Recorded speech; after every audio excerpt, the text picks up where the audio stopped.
Selamat pagi pemirsa, apa kabar Anda hari ini? Bersama saya Puji Lestari, inilah kabar Indonesia.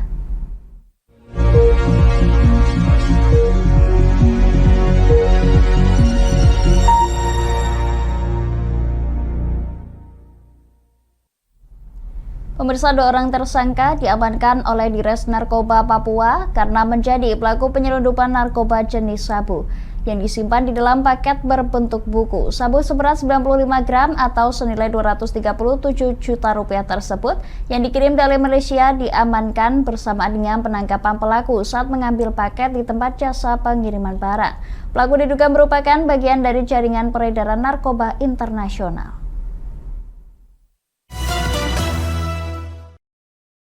Direktorat Narkoba Polda Papua bersama Bea Cukai Jayapura mengamankan 2 orang pelaku penyelundupan narkotika jenis sabu seberat 95 gram atau senilai 237 juta rupiah. Kedua pelaku ditangkap di kota Jayapura, Papua pada Senin 30 Oktober. Penangkapan berawal dari kecurigaan adanya paket dokumen berbentuk buku dari Malaysia yang ternyata berisikan narkotika jenis sabu.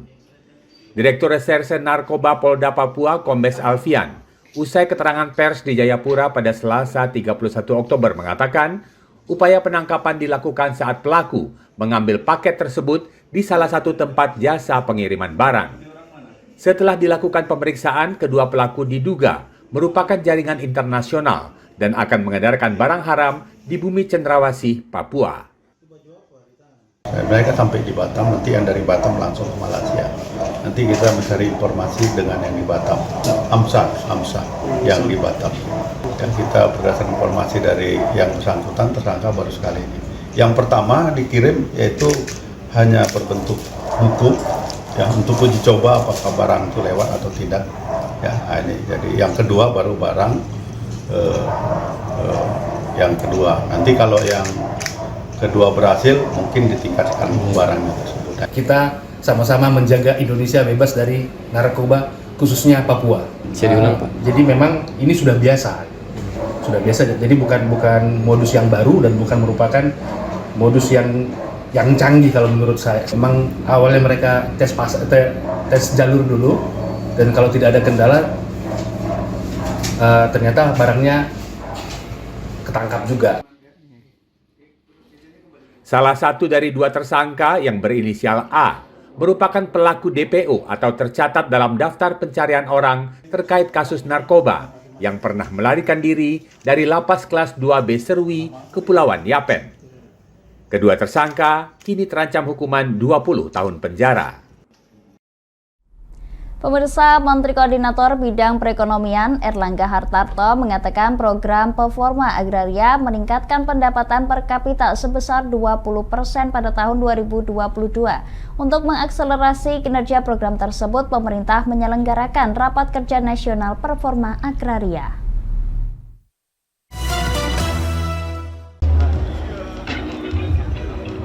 Menteri Koordinator Bidang Perekonomian Erlangga Hartarto mengatakan, program reforma agraria berdampak langsung pada masyarakat dengan meningkatkan pendapatan per kapita sebesar 20% pada 2022. Dengan dampak yang signifikan tersebut, pemerintah pada Selasa 31 Oktober menggelar Rapat Kerja Nasional Reforma Agraria untuk melaksanakan Peraturan Presiden Nomor 62 Tahun 2023 tentang percepatan pelaksanaan reforma agraria. Selain mempercepat pelaksanaan program reforma agraria, Rakernas turut diselenggarakan guna mengevaluasi target reforma agraria sebesar 9 juta hektar lahan. Target 9 juta dari penataan aset dan akses dan capaiannya tanah transmigrasi sebesar 140.590,72 hektar. Kemudian juga program reform agraria ini berdampak langsung kepada ekonomi masyarakat, di mana pendapatan per kapita dari reform agraria meningkat 20% di tahun 2022. Menteri Agraria dan Tata Ruang Kepala Badan Pertanahan Nasional ATR BPN Hadi Cahyanto menambahkan, target pengelolaan aset tanah dari reforma agraria terdiri dari 4,5 juta hektar legalisasi aset dan 4,5 juta hektar redistribusi tanah. Hingga saat ini, Kementerian ATR BPN mencatat realisasi legalisasi aset mencapai 9,31 juta hektar, sedangkan realisasi redistribusi tanah mencapai 1,73 juta hektar. Ya, untuk redistribusi tanah sejumlah 4,5 juta hektar terdiri dari pelepasan kawasan hutan 4,1 juta dan ex-HGU atau tanah terlantar 600.000 hektar. Reforma agraria merupakan salah satu proyek strategis nasional dengan kategori program pemerataan ekonomi yang berdampak langsung pada penguatan ekonomi rakyat. Adapun program ini ditargetkan rampung pada semester 1 tahun 2024. Pemirsa, Komisi 2 Dewan Perwakilan Rakyat DPR Republik Indonesia menggelar rapat dengan dengar pendapat dengan Komisi Pemilihan Umum KPU, Bawaslu, dan DKPP untuk membahas penyelarasan peraturan Komisi Pemilihan Umum dengan putusan MK nomor 90/PUU nomor 21/2023. Salah satu poin yang dibahas yakni penyelarasan aturan syarat usia calon presiden dan wakil presiden.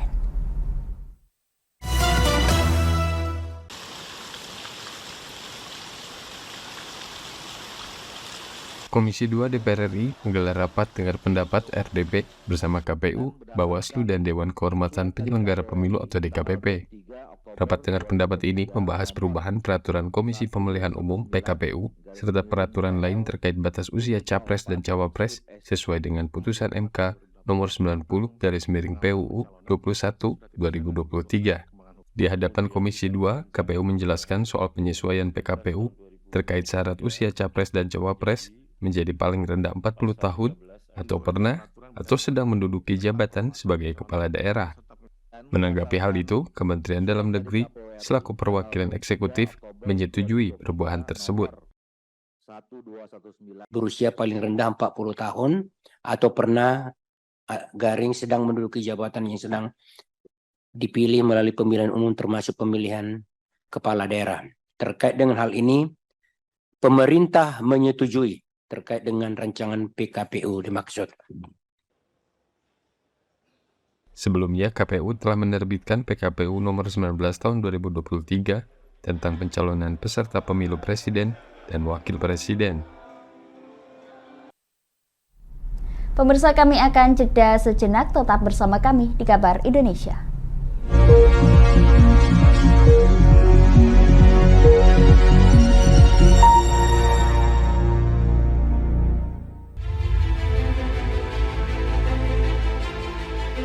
Memberikan pinjaman uang kepada saya dengan bunga 8% per bulan.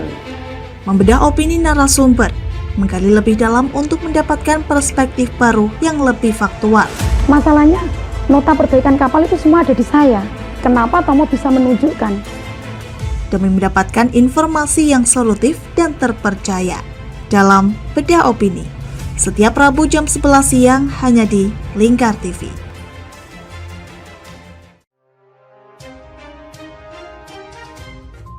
Inilah ketiga anggota komplotan pencuri spesialis pecah kaca mobil setelah melakukan penggelapan 20 sepeda motor dan 2 unit mobil dengan modus retal. Merangkum semua peristiwa sebagai berita yang penuh fakta. Bersama Puji Lestari, saksikan Jateng hari ini setiap Senin hingga Sabtu jam 4 sore hanya di Lingkar TV. Bersama saya Galus Karginanti dalam Sapa Jateng Lingkar TV. Melintas di daerah Sukolilo dikejar sama petugas bea cukai, ketangkap. Membahas dan menyuguhkan beragam potensi dari berbagai daerah di Jawa Tengah, ditemani narasumber-narasumber handal di bidangnya. Pencegahan dari awal mulai dari perilaku hidup bersih sehatnya juga harus dijaga seperti itu. Kami siap menyapa Anda dalam Sapa Jateng. Setiap Selasa jam 11 siang hanya di Lingkar TV.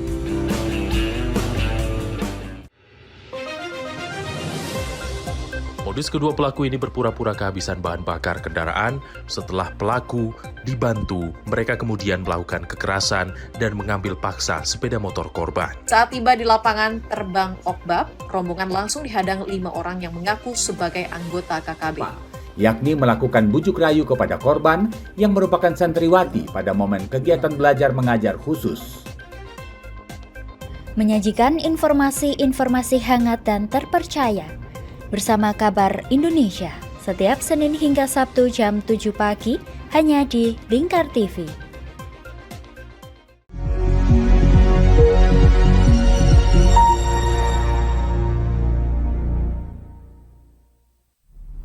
Anda masih menyaksikan Kabar Indonesia pemirsa. Komisi Pemilihan Umum KPU Sumatera Barat menyatakan mantan Ketua Dewan Perwakilan Daerah Republik Indonesia Irman Gusman tidak memenuhi syarat sebagai calon anggota DPD Republik Indonesia Dapil Sumbar pada pemilu 2024. Keputusan tersebut diambil setelah adanya surat dari KPU Republik Indonesia nomor 1096 yang meminta KPU Sumbar berpedoman pada putusan Mahkamah Agung nomor 28 tahun 2023 selama penyusunan daftar calon tetap DPD.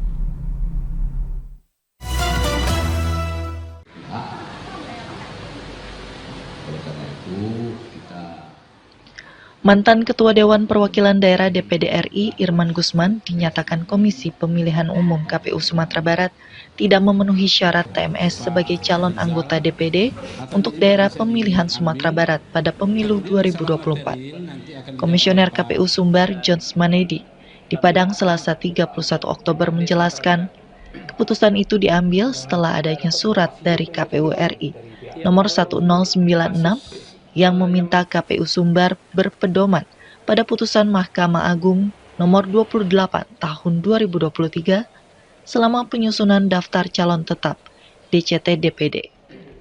Jelasnya ada 2 dokumen Irman Gusman yang harus diverifikasi ulang oleh KPU Sumbar terkait putusan pengadilan, di mana pada putusan pengadilan Irman termasuk mantan terpidana kasus korupsi pada tahun 2016. Sementara berdasarkan ketentuan pasal 15 ayat 1 huruf G PKPU nomor 11 tahun 2023, calon anggota DPD tidak pernah sebagai terpidana berdasarkan putusan pengadilan inkrah dan tidak pernah diancam pidana penjara 5 tahun atau lebih. Selain itu, hingga akhir masa pendaftaran, Irman juga belum memenuhi masa jeda 5 tahun seperti yang disyaratkan usai bebas pada 26 September 2019 berdasarkan surat keterangan Kalapas Sukamiskin. Surat dari KPU RI untuk menindaklanjuti putusan MA, artinya per hari ini karena KPU Provinsi sudah menindaklanjuti putusan MA, artinya status itu TMS. Tapi penetapan SK TMS itu kan berada di KPU RI. Jadi kita tunggu KPU RI menetapkan nanti di tanggal 4 November 2023 ini. Menanggapi hal itu, Ketua Tim Pemenangan Irman Gusman Mahardi Effendi mengatakan sejumlah langkah sesuai aturan dan perundang-undangan akan ditempuh oleh pihaknya. Kita tunggu dulu surat KPU itu, baru nanti kita tentukan langkah setelah melihat putusan KPU itu seperti apa. Langkah saya kira masih ada, mungkin langkah ke Panwaslu, mungkin juga langkah ke DKK. Yang masih ada jenjang-jenjang yang akan kita lalui setelah menerima surat keputusan KPU. Diakuinya, informasi yang disampaikan oleh KPU Sumbar tersebut sangat mengejutkan karena sejak awal tidak ada persoalan terkait proses pencalonan. Pihaknya juga tengah mempertimbangkan menempuh upaya hukum karena keputusan itu secara tidak langsung juga memberikan kerugian secara material dan non-material kepada Irman Gusman. Kita bergeser ke Solo pemirsa. Ketua Umum Projo Budi Aris Setiadi mengaku optimis bahwa pasangan Prabowo Subianto dan Gibran Raka Buming Raka akan mendulang suara terbanyak pada Pilpres 2024 mendatang, bahkan di putaran pertama. Hal tersebut disampaikan Budi Aris saat berkunjung di Solo, Jawa Tengah.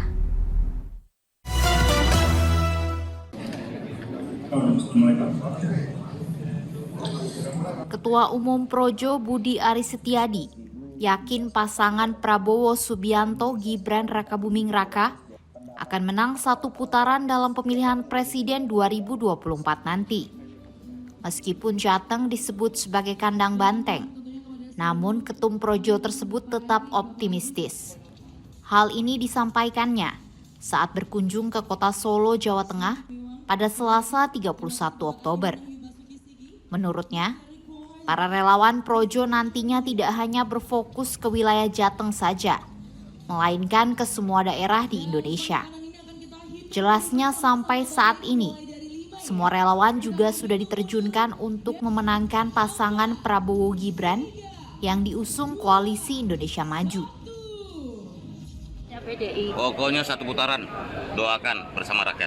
Ya. Untuk relawan fokus di Jawa Tengah gimana, Pak? Iya, semuanya seluruh Indonesia. Ini kan pilpres, bukan satu provinsi dong. Artinya Pak, semuanya udah. Kita berharap rakyat untuk punya khusus yang Jawa Tengah belum, Pak? Apa? Untuk yang Jawa Tengah yang katanya Mas Gibran berat itu? Enggak ada yang berat. Seluruh rakyat dukung. Jadi optimis untuk Sebelumnya Bacawa Pres dari Koalisi Indonesia Maju, Gibran Rakabuming Raka menilai Provinsi Jawa Tengah menjadi wilayah paling berat karena bukan basis pendukungnya. Oleh karena itu, putra sulung Presiden Joko Widodo tersebut langsung tancap gas melakukan safari politik pasca pendaftaran ke KPU dengan berkeliling ke wilayah Jateng. Pemirsa, kami akan jeda sejenak, tetap bersama kami di Kabar Indonesia.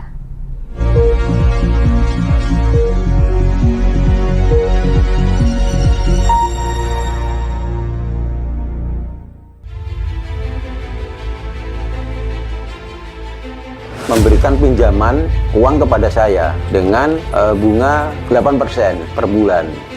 Membedah opini narasumber, menggali lebih dalam untuk mendapatkan perspektif baru yang lebih faktual. Masalahnya, nota perbaikan kapal itu semua ada di saya. Kenapa Tomo bisa menunjukkan? Demi mendapatkan informasi yang solutif dan terpercaya dalam Bedah Opini. Setiap Rabu jam 11 siang hanya di Lingkar TV.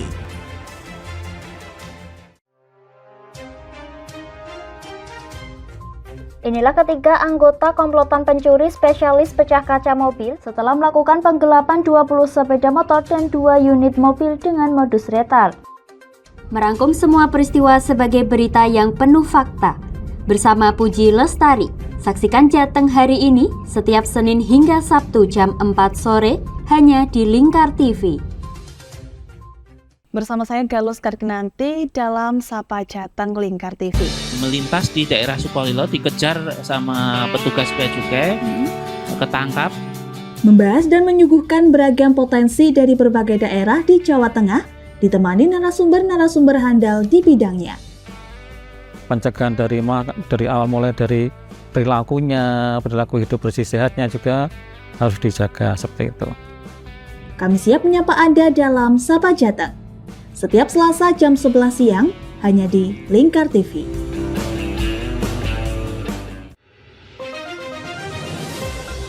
Modus kedua pelaku ini berpura-pura kehabisan bahan bakar kendaraan. Setelah pelaku dibantu, mereka kemudian melakukan kekerasan dan mengambil paksa sepeda motor korban. Saat tiba di lapangan terbang Okbab, rombongan langsung dihadang 5 orang yang mengaku sebagai anggota KKB. Yakni melakukan bujuk rayu kepada korban yang merupakan santriwati pada momen kegiatan belajar mengajar khusus.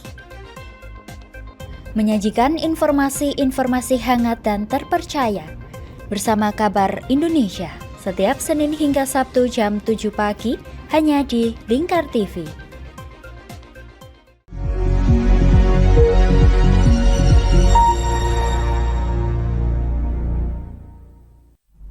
Pemirsa, perayaan Hari Ulang Tahun ke-11 Provinsi Kalimantan Utara turut diramaikan dengan pertunjukan folk atau musik tradisional yang diikuti oleh 24 etnis budaya pada Selasa 31 Oktober lalu. Salah satu etnis suku yang ikut serta dalam mencuri perhatian yakni Dayak Saban yang tampil dengan memainkan alat musik sampe atau kecapi terbesar di dunia.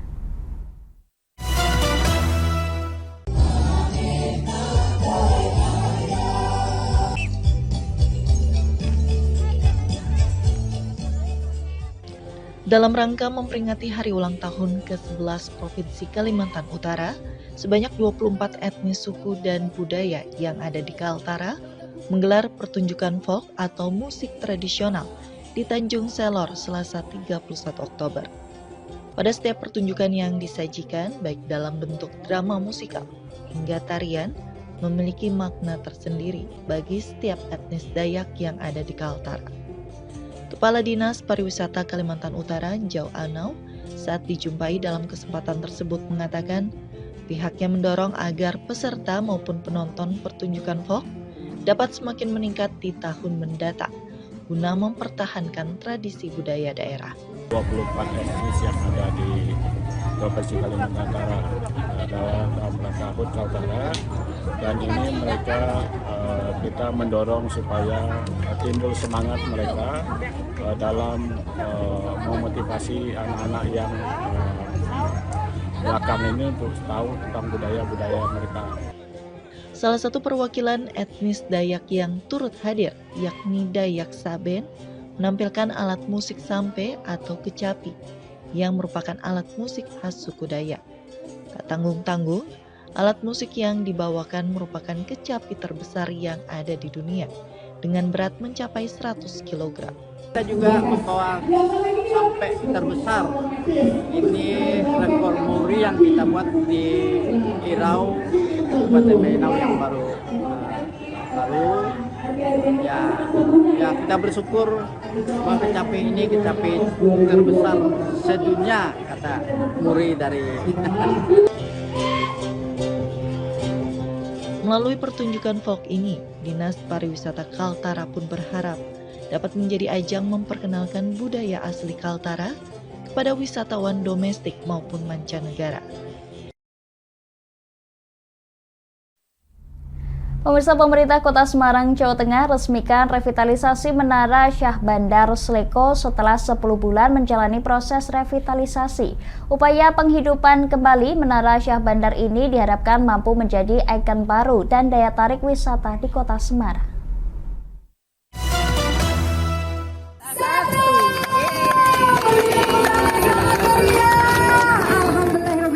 Setelah sempat terbengkalai dan tertutup sejak puluhan tahun lalu, bangunan cagar budaya Menara Syah Bandar Sleko kini telah dibuka kembali. Bangunan tua yang terletak di Kampung Rejomulyo, Kota Semarang ini telah melalui tahapan revitalisasi. Peresmiannya dilakukan oleh Wali Kota Semarang Hefearita Gunaryanti Rahayu pada Kamis 26 Oktober.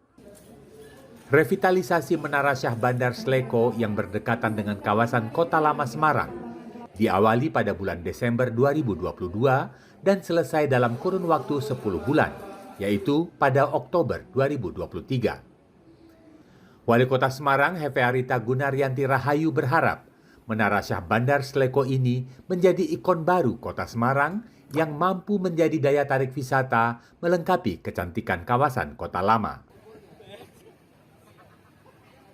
Kita harapkan ini juga akan menjadi satu bagian dari kawasan Kota Lama yang cantik, gitu ya, karena sebenarnya ini kan luas sekali, nanti bisa dipakai untuk kafe, untuk food hall dan sebagainya. Nanti tinggal dipercantik. Sebenarnya kan ini pintu masuknya ini yang mungkin sekarang ini belum terlalu bagus ya. Menara Syah Bandar Sleko dibangun pada tahun 1825. Bangunan dengan tinggi lebih dari 15 meter ini dahulu memiliki peran sangat vital dalam mengatur keluar masuk kapal barang dan perahu. Keberadaan Menara Syah Bandar Sleko ini menjadi bukti bahwa dahulu Kota Semarang merupakan kota niaga yang ramai dengan lalu lintas perairan. Demikian kabar Indonesia, pemirsa. Nantikan kabar Indonesia selanjutnya hanya di Lingkar TV. Saya Puji Lestari pamit dari hadapan Anda. Selamat melanjutkan aktivitas Anda. Selamat pagi dan sampai jumpa.